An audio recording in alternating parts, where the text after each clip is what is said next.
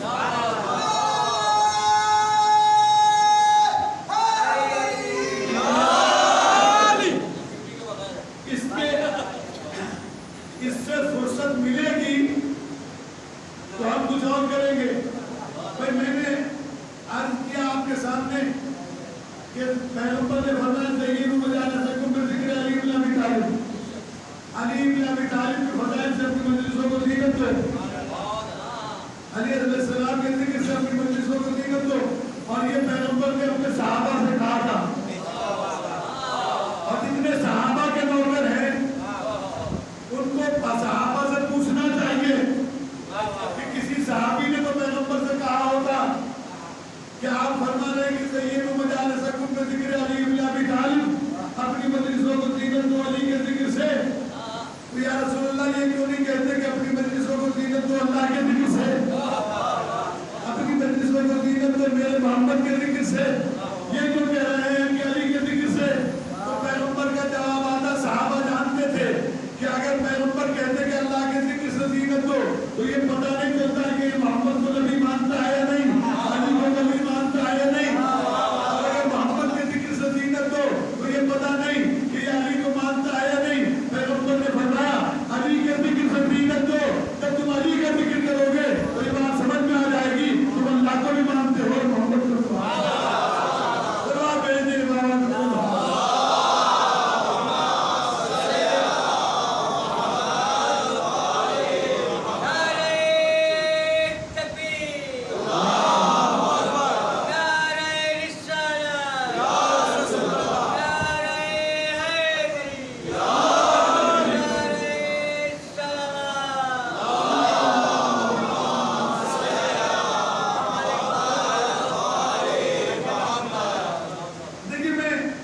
مسلسل وہ حدیثیں پڑھ رہا ہوں تو پیغمبر اکرم صلی اللہ علیہ وسلم نے علی علیہ السلام کی شان میں بیان کی آیتیں بھی ہیں اور حدیثیں بھی ہیں. تو پیغمبر کی ایک حدیث، کتاب کا نام ہے کوکب الدری، لکھنے والے مصنف کا نام اہل سنت کے مصنف، وہ لکھتے ہیں کہ پیغمبر نے فرمایا سیکون من بعدی فتنہ، میرے بعد ایک زمانہ آئے گا آزمائش کا، ہر طرف سے فتنہ اٹھے گا. وہ کہے گا یہ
علی کعبے میں آپ بھی کعبے میں، علی نبی کے پاس آپ بھی نبی کے پاس، علی کا ساتھ نہیں چھوڑنا۔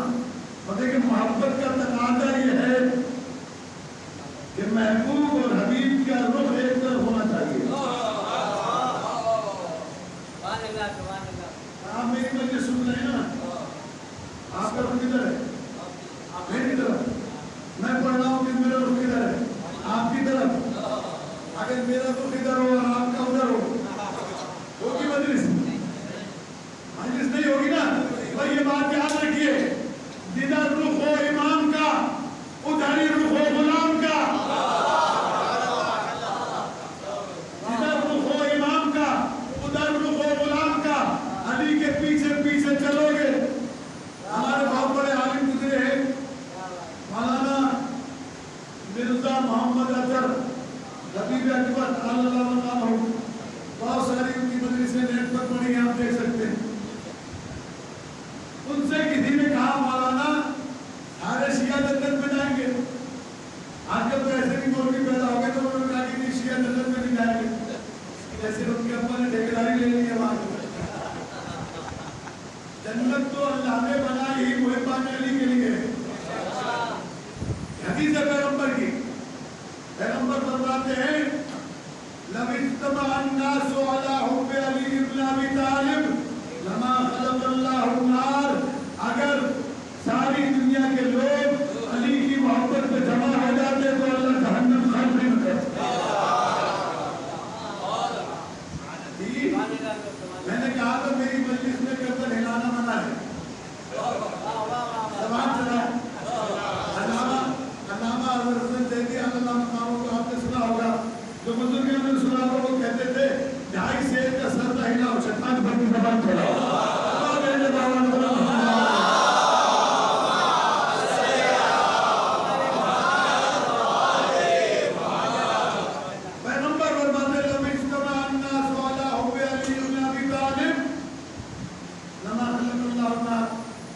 اگر لوگ ساری دنیا کے لوگ علی کی محبت پر جمع ہو جاتے تو اللہ جہنم خلق ہی نہ کرتا۔ تو یہ طے ہے، میری ضمانت ہے کہ جنت اللہ نے علی والوں کے لیے بنائی۔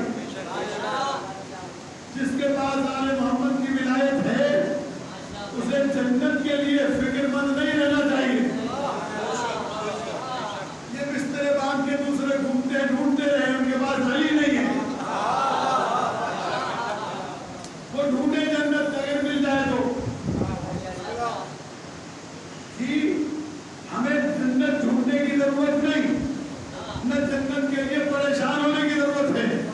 جس نے علی علیہ السلام اور آل محمد کی ولایت کو مانا ہے وہ جنتی ہے، یہ طے ہے۔ اگر آل محمد کی ولایت سے وابستہ ہے تو جنتی ہے۔ ایک شرط ہے کہ علی کے ساتھ چلو۔ مولانا مرزا محمد اظہر صاحب سے کسی نے پوچھا کہ مولانا سارے شیعہ جنت میں جائیں گے؟ کہا سارے شیعہ جنت میں جائیں گے۔ کہا دنیا میں کچھ لوگ ادھر ادھر گھومتے ہیں، کبھی ستا لگایا،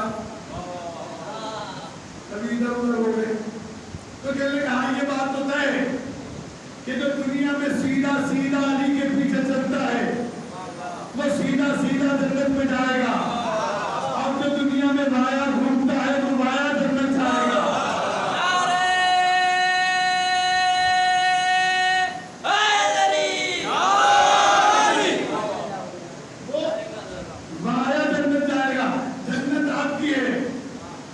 دیکھیے کہاں یہ جا رہا ہے،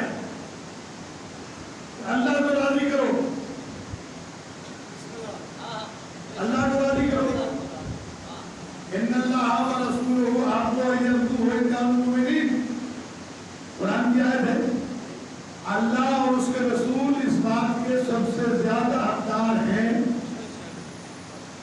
کہ انہیں راضی کیا جائے۔ سمجھتے ہیں؟ ان اللہ ورسولہ احق ان یرضوہ ان کانوا مؤمنین، اللہ اور اس کے رسول اس بات کے سب سے زیادہ حقدار ہیں کہ انہیں راضی رکھو۔ ان کانوا مؤمنین، اگر وہ مومن ہے اللہ رسول کو راضی رکھے تو اللہ کو کیسے راضی رکھے, رسول کو کیسے راضی رکھے. دیکھیے یہ بات سمجھنے میں تعلق رکھتی ہے.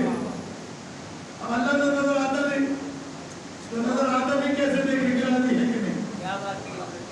اللہ نے اپنے رسول کے بستر پر ایک رات علی کو سلا کر اپنی مرضی علی کے حوالے کر کے دنیا والوں کو یہ سنا دیا کہ جس سے علی راضی ہے اس سے میں راضی ہوں.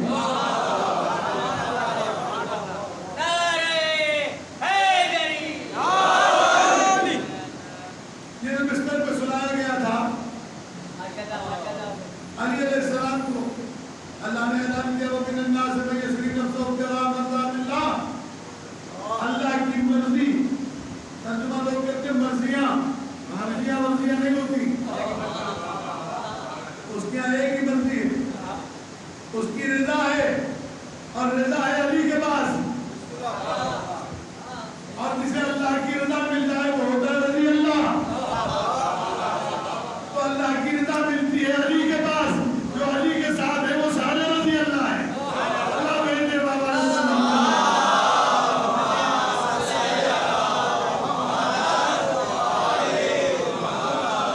یہ طے. لہذا یہ ہماری اور آپ کی مشترکہ ذمہ داری ہے کہ جو نعمت ملی ہے کبھی کبھی یہ خطرہ ہوتا ہے کہ وہ چھن نہ جائے.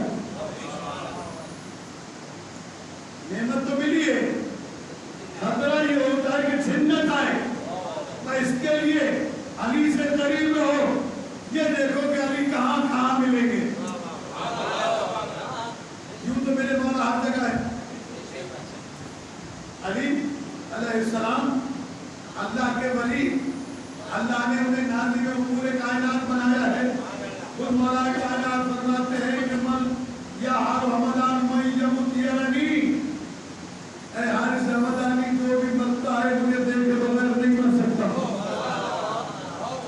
دنیا میں جہاں چاہے مرے, مجھے دیکھے بغیر نہیں مر سکتا. اور فرق اتنا ہے, مومن دیکھتا ہے تو خوش ہوتا ہے کہ لاوارث نہیں جا رہا. کافر مرتا ہے تو یہ سوچ کے گھبراتا ہے جس سے ساری زندگی ٹکراتا رہا مجھ سے راستہ نہیں.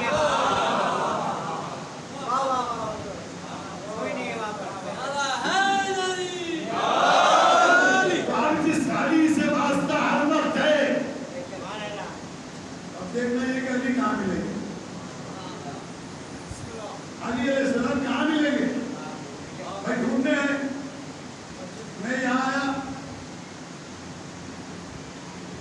چاولہ صاحب ہمارے اندر چاولہ میرے بھائی ہمارے دہلی صاحب وغیرہ, میں نام نہیں لیتا لیکن ان کے نام باقی کے آتے نہیں, تو میں سب کے نام لیتا.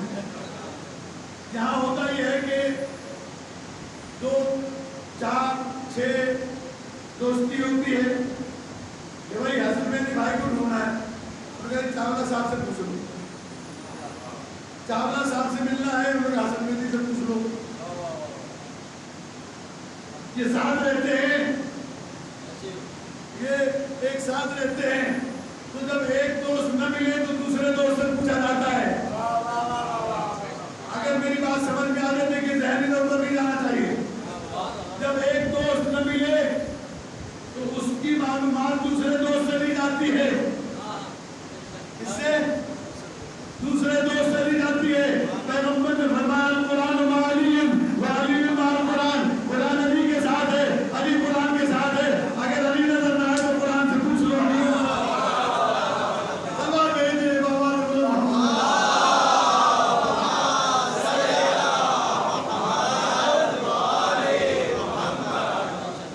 قرآن پڑھو گے تو علی مل جائیں گے. اور یہی نسخہ امام زمانہ کے لیے.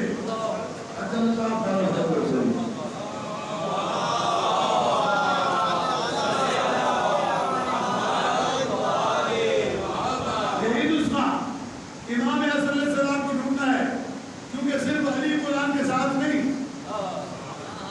پیغمبر نے فرمایا انی تارک الفکر مستقل کتاب اللہ و حضرت من اللہ حدیث. پڑھا تو قرآن اور اہل بیت ساتھ ہیں. اس کے ساتھ ہیں قرآن میں اہل بیت دونوں ایک دوسرے کے ساتھ ہے. اب قرآن پکار کے کہتا ہے یا ایھا الذین آمنوا اتقوا اللہ وکونوا مع الصادقین. اے ایمان والو اللہ سے ڈرو اور صادقین کے ساتھ ہو جاؤ. اب وہ صادقین اگر نہ ملیں, ظاہری طور پر نہ ملیں, تو اب یہ دو ساتھ میں ہیں. یہ صادقین ہے قرآن کے ساتھ. دیکھیں کسی کے باپ نے نام رکھ دیا صادق, سارا دن جھوٹ بولتا ہوں, ساری دنیا اسے صادق بلاتی ہے. کسی کے باپ نے صدیق نام رکھ دیا, سارا دن جھوٹ بولتا ہوں, پھر بھی وہ صدیق کہلاتا ہے. اس لیے کہ ابا نے نام رکھا تھا, تو ابا کا نام رکھا ہوا صادق و صدیق اور ہے. قرآن کے صادق و صدیق اور ہے. قرآن کا صادق اور صدیق اور ہے. علامہ فخر الدین رازی نے تفسیر کبیر میں لکھا اس آیت کے ذیل میں کہ اللہ کے نزدیک صادق وہ ہے جس نے پیدائش سے لے کر مرتے دم تک کبھی جھوٹ نہ بولا ہو. وہ صادق ہے جس نے کبھی زندگی میں جھوٹ نہ بولا ہو. اب یہ اور بات ہے, ہمارے نزدیک سارے صادق ہیں. میرے سامنے جس نے جھوٹ نہیں بولا, میں اسے کیسے کہہ دوں کہ یہ جھوٹ ہے؟ میرے لیے تو سارے صادق ہیں نا, لیکن چونکہ میرے لیے سب صادق اس لیے ہے کہ میرا علم ناقص ہے. لیکن پروردگار اگر کسی کو ناقص صادق کہتا ہے تو اس کا علم کامل ہے, وہ اسے صادق کہتا ہے جس کے بارے میں جانتا ہے کہ یہ کوئی جھوٹ نہیں بولے. تو عزیزان گرامی, یہ جو صادقین کے ساتھ ہونے کو کہا گیا, یہ وہ والے صادق نہیں جو 60 سال تک بتوں کی پوجا کر کے پھر مسلمان ہوئے ہو. بھائی تو کسی بت کو 60 سال تک اللہ کہتا رہا ہو تو صحابی ہو سکتا ہے, مومن ہو سکتا ہے, متقی ہو سکتا ہے, جنتی ہو سکتا ہے, صادقین میں نہیں آ سکتا. کہ اللہ نے کہا کون ہوا صادقین, یا اللہ جن کے ساتھ ہونے کا حکم دے رہا ہے کہاں, کہاں ملے ان سے, کیسے پہچانے کے صادق ہیں؟ ہر آدمی دعویٰ کر رہا ہے سچا. ہمارے معاشرے میں تو جو سارا دن جھوٹ بولتا ہے وہ کہتا ہے مجھے جھوٹا آدمی پسند نہیں. صدا بھیج دے بابا نے بولے محمد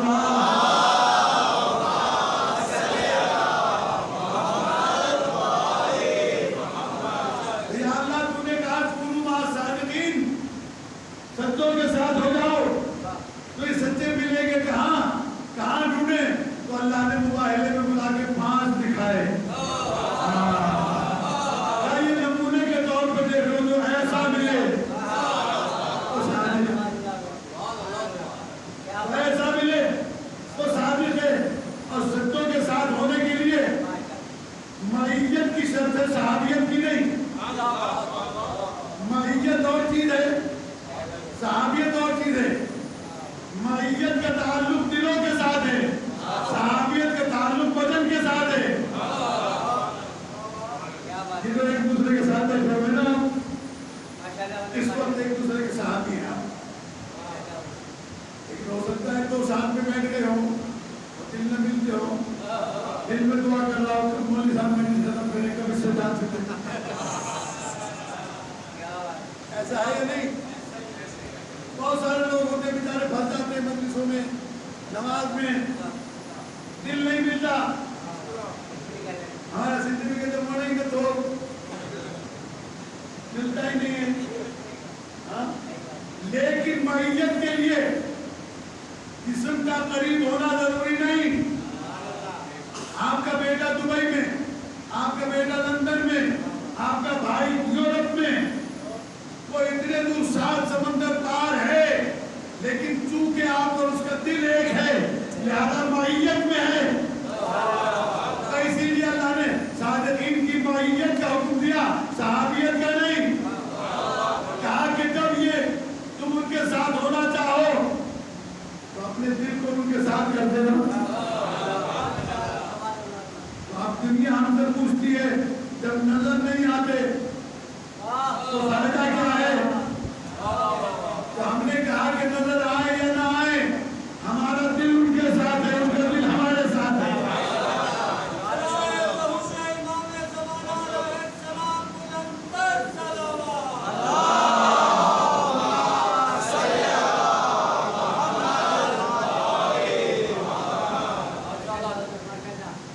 ان کا دل ہمارے ساتھ، ہمارا دل ان کے ساتھ.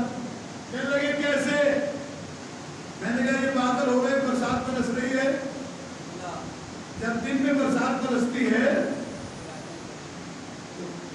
روشنی چھن کے آتی ہے، سورج نظر نہیں آتا لیکن یہ پتہ ہے کہ ہے.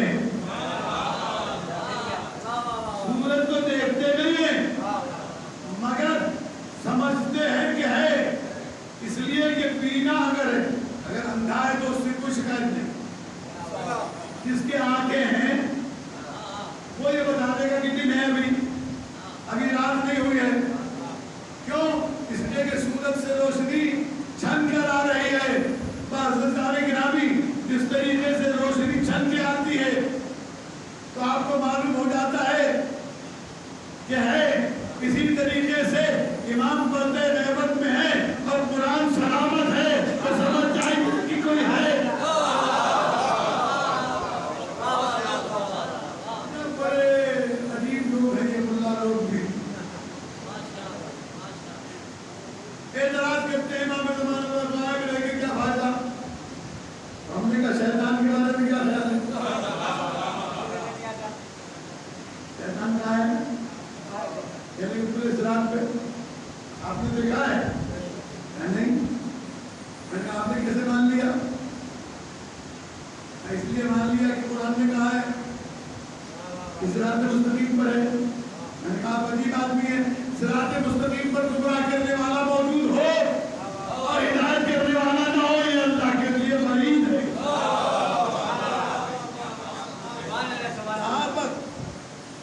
جہاں پر گمراہ کرنے والی طاقت موجود ہے وہیں پر ہدایت کرنے والی طاقت بھی موجود ہے، تاکہ قیامت کے دن کوئی انسان شکایت نہ کر سکے کہ یا اللہ شیطان تو تھا، بچانے والا کوئی نہیں تھا.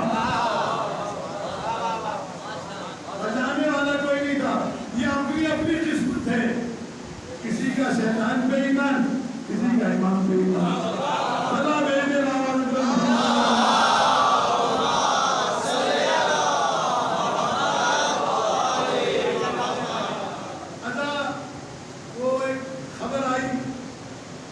سعودی عرب میں جھگڑا ہو گیا.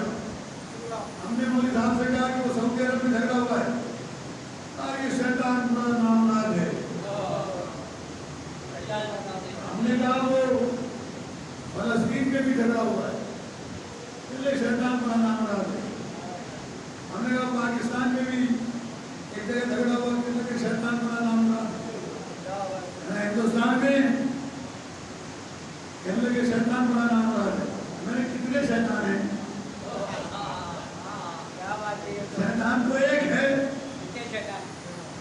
یہ ایک شیطان سعودی والوں کو بھی گمراہ کر رہا ہے، ایران والوں کو بھی گمراہ کر رہا ہے، پاکستانیوں کو بھی گمراہ کر رہا ہے، ہندوستانیوں کو بھی گمراہ کر رہا ہے. یہ شیطان سب کو گمراہ کر رہا ہے. آپ اس کے مظہر عجائب ہونے پر یقین رکھتے ہیں کہ ایک شیطان ساری دنیا کے لوگوں کو گمراہ کر رہا ہے. تو اگر اللہ اپنے دشمن طاقت کو اتنا حوصلہ دے دے کہ وہ ایک وقت میں پوری دنیا کو گمراہ کرے تو کیا اللہ اپنے نمائندے کو اتنی طاقت نہیں دے سکتا کہ وہ ایک جگہ بیٹھ کے پوری دنیا کی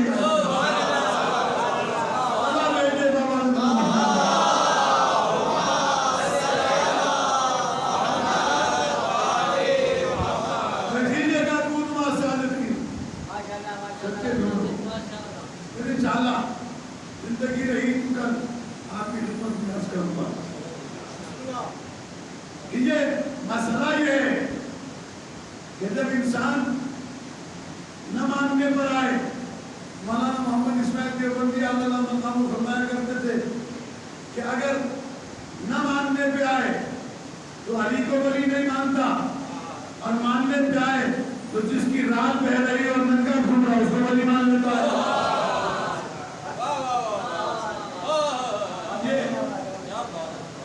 تو مولا کائنات علی بن ابی طالب علیہ السلام کی ولایت نہیں مانتے. مجھ سے لوگوں نے کہا بہت سی دفعہ کہ اتنے سارے فضائل اتنی ساری آیتیں ان سب کے ہوتے ہوئے بھی علی کو ولی نہیں مانتے, مولا نہیں مانتے. صلاح بھیجتے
شاید میرے بچوں کو بات سمجھ میں نہ بھی آئے، چھوٹے بچے آئے ہیں، جوان آئے ہیں، ان کے لیے وضاحت کر دوں تھوڑی سی۔ جنگ خندق کے موقع پر پیغمبر اکرم نے حکم دیا کہ خندق کھودی جائے، تین طرف سے پہاڑی، ایک طرف سے خندق، آدھا علاقہ دیا گیا مہاجرین کو، آدھا علاقہ دیا گیا انصار کو، جناب سلمان کا علاقہ الگ سے۔ اب جب خندق کھدی وہ ادھر سے کھودتے ہوئے آ رہے تھے، یہ ادھر سے کھودتے ہوئے آ رہے تھے، بیچ میں سلمان کھود رہے تھے، سلمان کا حصہ ادھر سے بھی زیادہ تھا، ان سے بھی زیادہ تھا۔ آپس میں کہنے لگے کہ اگر سلمان کو ہم اپنے ساتھ ملا لیں تو مہاجروں کا حصہ زیادہ ہو جائے گا۔ انصار نے کہا اگر ہم ملا لیں اپنے ساتھ تو ہمارا حصہ زیادہ ہو جائے گا۔ بس عزیزان گرامی، جب پیغمبر نے محسوس کیا کہ سلمان کو وہ اپنی طرف کھینچ رہے ہیں، یہ اپنی طرف کھینچ رہے ہیں، ان کا آپس میں اختلاف نہ ہو جائے، پیغمبر نے سینے سے لگا کے کہا نہ یہ مہاجر ہے نہ یہ انصار، اور سلمان منا حضرت ہے، سلمان ہمیں حضرت میں سے۔ بات سمجھ میں آ گئی؟ سلمان ہم اہل بیت میں سے ہے، علی علیہ السلام یہی کہہ رہے ہیں اگر تمہیں ہم اہل بیت میں سے ہونا ہے تو ہمارے علاوہ کسی سے کچھ نہیں، جو لینا۔ دنیا نے خطا یہی کی کہ قرآن مجید کو لے لیا، آل محمد کو چھوڑ دیا، 60 سال میں دین کی شکل بگڑ گئی کہ لوگ یزید ایسے فاسق و فاطم و شرابی و زانی کو خلیفہ رسول کہتے تھے۔ کیوں؟ اس لیے کہ قرآن اہل بیت سے نہیں لیا۔ عزیزان گرامی، آج شب شہادت پہ اس مظلوم کی جس نے ساری زندگی انشاءاللہ کل پڑھوں گا تفصیل کے ساتھ، آج کو یہ وہ مظلوم امام کے شہادت امام کے وقت بیمار جناب زینب کبریٰ جلتے ہوئے خیموں سے بھگنے کو بتا کے امام سجاد علیہ السلام نے کربلا سے مدینے شام جا رہے تھے، بابا کی لاش پر آئے، لوگ کہتے ہیں بابا کاش میری ماں نے مجھے جنا نہ ہوتا، میرے ہاتھوں میں کرنا ہے آپ کا لاشا پہ دور کرنا پڑا۔ اور کیا کرو، خدا نہ کرے کہ کسی بیٹے پر ایسا موقع آئے کہ وہ آپ کا لاشا نہ دفنا سکے۔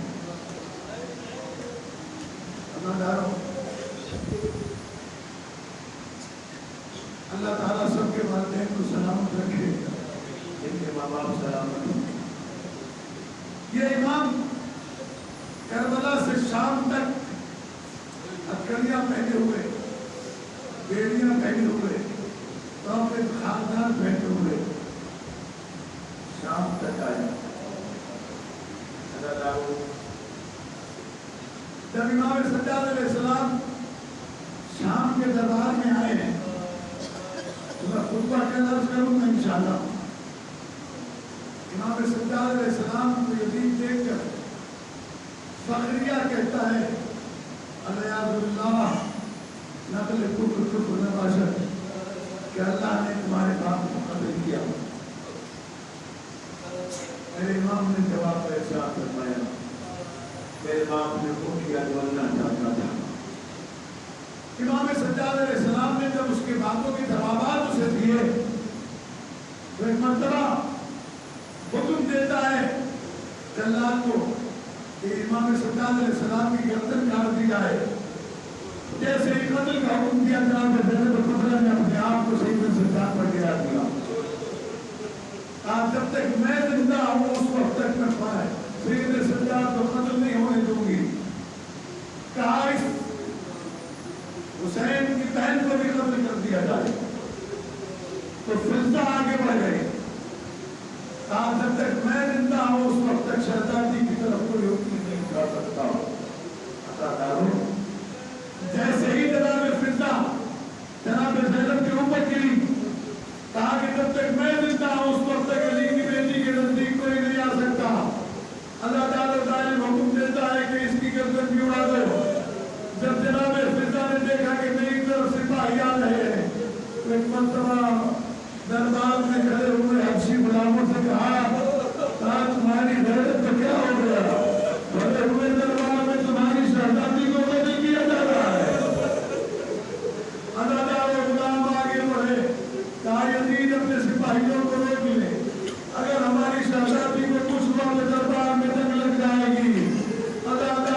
کہا تھوڑی دیر کے لیے شام کو دروازہ کھول دیا کر تاکہ میں ٹھنڈی ہوا کھا لوں، میری زنجیریں گرمی سے تڑپ جاؤں۔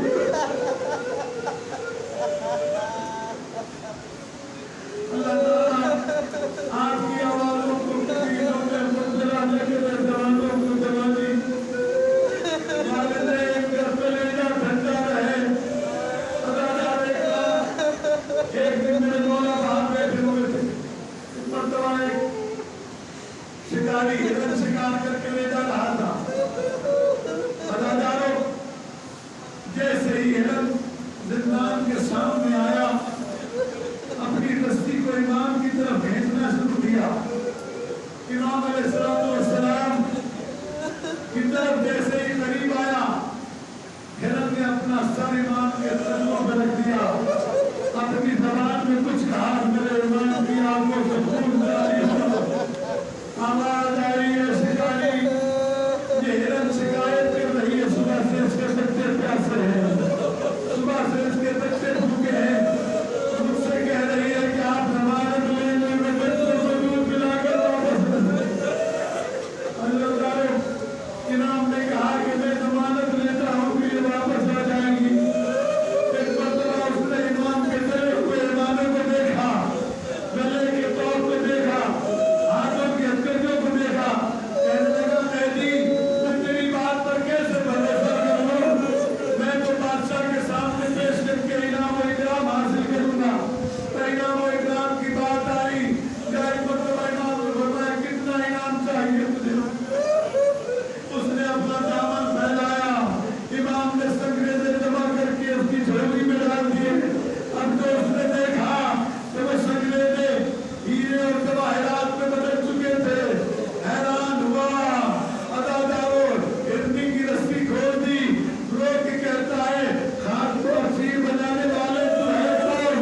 امام کی آواز آئی، انا ابن محمد المصطفیٰ، انا ابن علی المرتضیٰ، انا ابن فاطمہ الزہرا، انا ابن خدیجہ الکبریٰ، انا ابن مکہ المکرمہ، انا ابن المنصورہ، قد شانا الذی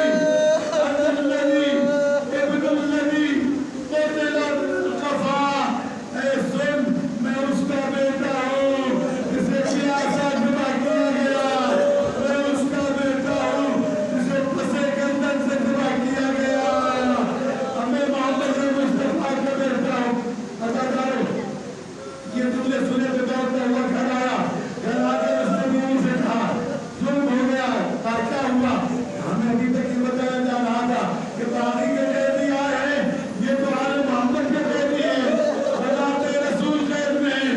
اداداروں، ایک مرتبہ باہر نکلا، کہنے لگا شامیوں غیرت کرو، تمہاری عورتیں گھروں میں بیٹھی ہیں، نبی کی بیٹیاں